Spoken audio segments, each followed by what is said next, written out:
Hi, everyone. You're welcome to Open Diaries. On this platform, we celebrate spectacular women, listen to their stories, celebrate their success to know how far they have come.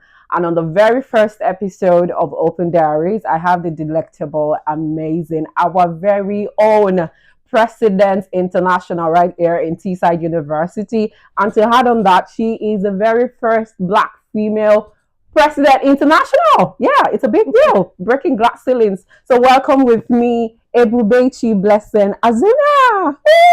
That's Drum nice. rolls. That's I nice. know.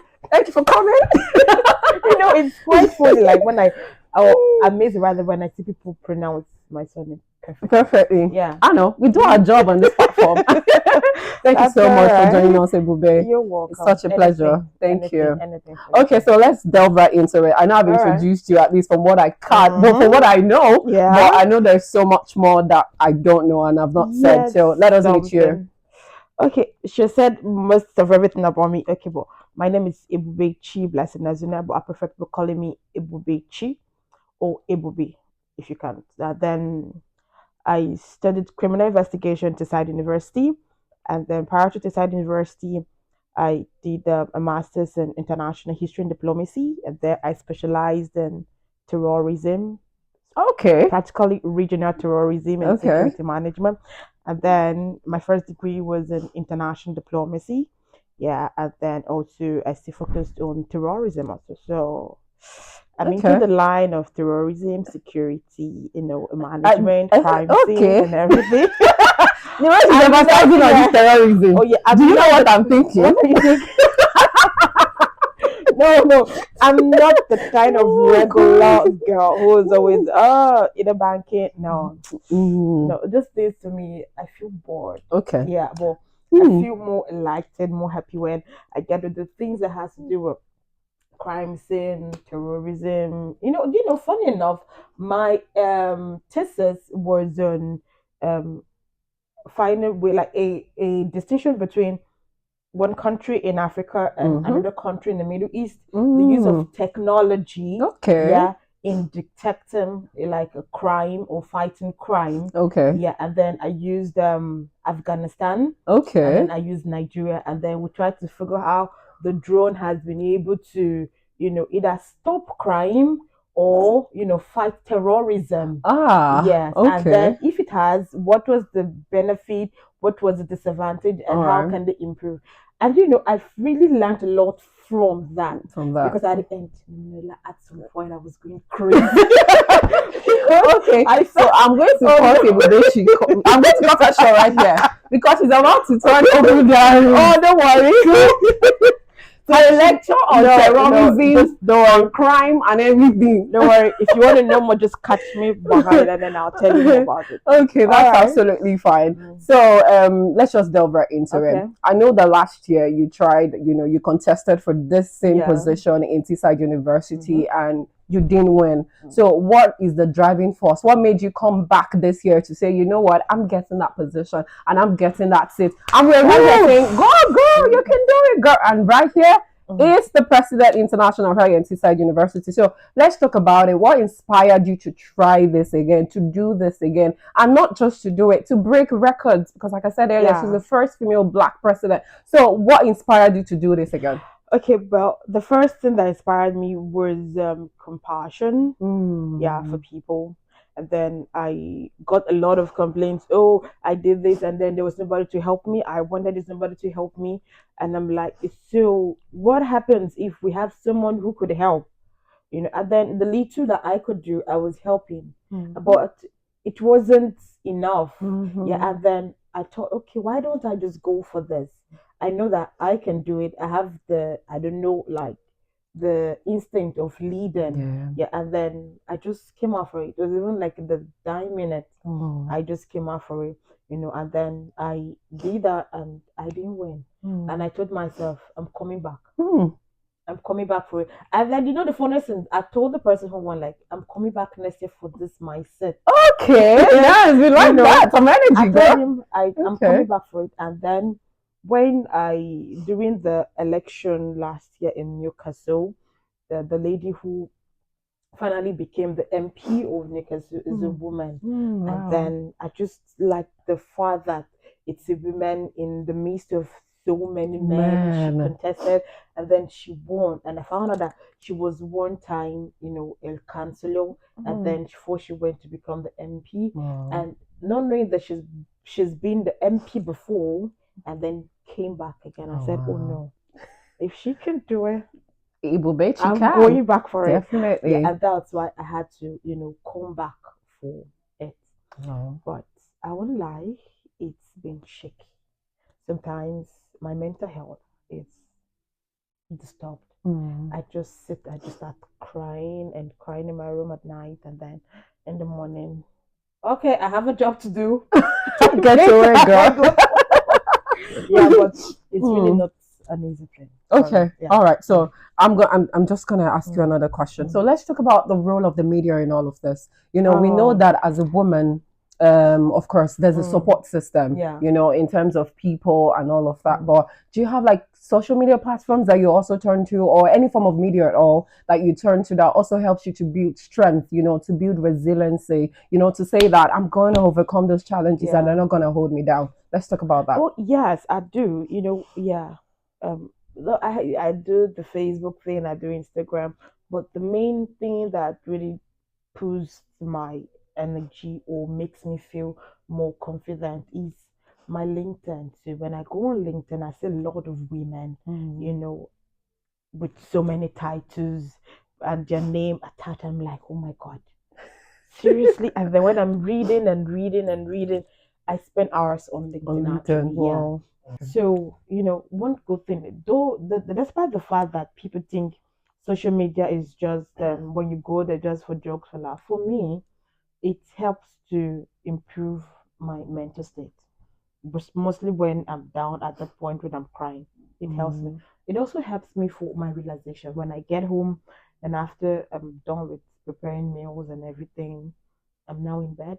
Once I start scrolling through my social media, it helps me to relax my muscles, my brain. I just focus on my phone, go through it, and then I fall asleep. And also, or sometimes I just go to my Netflix and then I just put on any of the series, any of the crime series, and I just start watching and watching before I know I fall asleep. So I wake up in the morning with the dead phone. I know. So I wake up in the morning and the dead phone is by my side. But for me, it has really helped me to relax because there is no one that I could tell, oh, this is what it means. No, because sometimes some of the things that it's bringing about the mental breakdown are things that are confidential. So I can't share it out. Yeah, so it's just within me, myself, and I. So at that point, the only person that I can speak to, it's my phone. So my phone understands me at different time, what I need to do. So my Netflix helps me.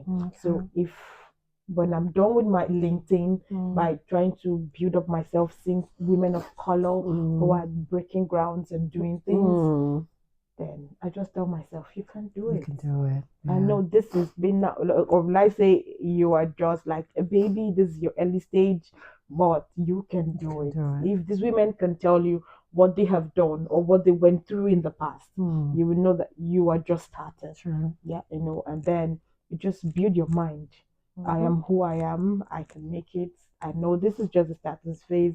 This should be a stepping ground for you. It's something you should work on. And that's it. And then my Netflix helps me and then we'll go to bed. Okay. Oh yeah. Okay, so I'm just gonna ask the final question. You already started saying something like, you can do it, you can make it. This is some of the words you say to yourself that keeps you going. And what's your advice to other women who who are trying to survive, especially Black women in the UK who are finding it difficult to take advantage of the opportunities around them? Women who feel like they're not capable enough or they're not good enough for what is out there and the opportunities there. So you, as the first Black female president international at Teesside University, what's your advice to those kind of women? The first snap that you see this your color. It's precious. Did you hear that? Precious. This color is precious. One thing that we as Black women or women of color don't know is that our color makes us different, Mm-hmm. and it makes us stand out. So Mm. even if you are in a crowd, once you are there, Yeah, you were noticed, true and that then you one. were spotted. Oh, that's a woman of color Of over color, there. yeah. Yeah, it doesn't mean where you're from, Mm-hmm. Asia, Africa. You're a woman of color, Mm-hmm. but it makes you quite different. Mm-hmm. And that is one thing that should be in your head. I'm different. I am different. There's Even nothing if wrong with being different. no, I'm different, Yeah, and always learn to do things differently. differently. Yeah. Nice. Like one thing I would say is Words on slate. yeah, it's my campaign. I did it differently. Really? Yeah. I know I went out individually talking to people, trying to make them see reasons why they should vote for me For you. and the things that I can do to help, Yeah. And then I remember that I met a guy who said, "Oh, are you one of the contestants?" I said, "Yes." He said, "I have not seen any of them, walk around. Oh, You're wow. different, and I'll vote for you." Nice. I'm like, "Okay, thank you." So just know that you're a woman of color. You are different, and then you are meant to do things differently. Yeah. You're meant to do things differently, but do it accordingly, not in a manner where it's going to cause for suspicion or anything. Yeah. This is the right thing to do. This is what the law says. I'm doing it. However, I'm doing mine differently, but still in line with what the law says. Yeah. Yes. And also, never believe that you are below. Yeah, I'll never believe that I'm below. Oh yes. Oh yeah. Even when I want to do something in the school, a project, and I say, "Oh no, we haven't done it before," I said, "But that's the reason why I'm here. Exactly. To do it differently, And then, "Oh no, we can't do that because it's not what we do." I said, "Don't worry, it's mine. Yeah. I'm the one doing it, so it's something different. And it's gonna be something new." Yeah. One thing is when you do something differently, it tends to be something new. Sure. Yeah, and then when it's good, people then tend to, okay, exactly. Can we do it? Yeah, can we do it? And that is what brings about a pattern. Yeah. But if you just want to follow because everybody goes to the left, so we should go. No, if they go to the left, why don't we go through the right to get to the left? Okay. And that is one thing that I have learned in this life All right. since I became the president, that if you know you need to be noticed, if you know you need to make a difference, do something differently. Okay, that's nice. I do something differently, and then I speak to myself like, "You're a woman. You are the first Black woman, and then it shouldn't just end here as being the first Black woman. It should go up. Yeah. So you need to go up. You need to climb the ladder. Yeah. And then what I would also want for women is never feel that you are incapable. Sometimes we feel, "Oh, I'm a mother. I've given birth. I've done this. I have the meal to make." No. Yes, we all have that, but there is something in you that drives you. What is that? It might be okay. You want to be a good chef, but do it differently. Or you want to be a teacher, good, do it differently. In anything you want to do, learn to do it differently. Yeah. And at that point, it makes people notice you. It makes people want to come, recognize you. They want to be with you. They want to always discuss with you because they know that you're doing something differently. Yeah. Do not be of the regular. "Oh, I'm a woman and this is how they see us." No. What? How do you see yourself? Sure. Yeah. And that is what has been keeping me. When I won the election, I didn't tell anybody in my family that I was contestant. Okay. And when I won, I just sent them the poster and the media and everything. They're like, "We didn't see this coming." I said, "Yes, you didn't see this coming." I said, "No, because even me, I didn't see this coming." Yeah, but at some point in my life, I knew that this would come, but I did not see it coming. And my mom said, "You're always very different." I said, "That's the point. That is the point." Because I remember when I was entering school, my elder brother said, "Oh no, go do accounting. Women love the bank." I told him, "No, it's boring." And he was like, "What do you want to do?" I said, "I want to become a soldier. I want to do something." So if you do something differently, Yeah. it makes you really different, but it makes you noticeable. True. Yeah, it Yeah. makes you noticeable. So our color is not a barrier. Color is not a Yes, barrier. it's Yes, not a barrier. you've heard that Instead, here. our color is an advantage. Advantage, Yeah, yes. because all of them look alike, but you are looking different, and you are looking noticeable. Yeah. So that's just it. Yeah, you've heard it from here. There is nothing wrong with being different. No. Self-perception is really, really important. And thank you so much, Ebube. You're welcome. This was such an interesting conversation with you. You're welcome. And I learned a whole lot, saying that being different or looking different means that you should do things differently. That actually sparked like a thing in me. I'm like, I've not heard that before, and that was really nice. This is an encouragement to every woman out there. Trust that you're never alone. There are amazing women like Ebubechi who are breaking glass ceilings, who are breaking barriers, who are going over and beyond, which means that you can also do it. That is why we're here on Open Diaries, to open your mind to these amazing perspectives. Thank you so much for watching today. I hope that you enjoyed this conversation, and don't forget to follow us on all our social media platforms, on YouTube right here. Please engage our content, like and subscribe as well, on Instagram, on TikTok, and as well as on LinkedIn. So I'll see you again next time. My name is Kemi. Learn to be different. Learn to be different. Bye. Bye.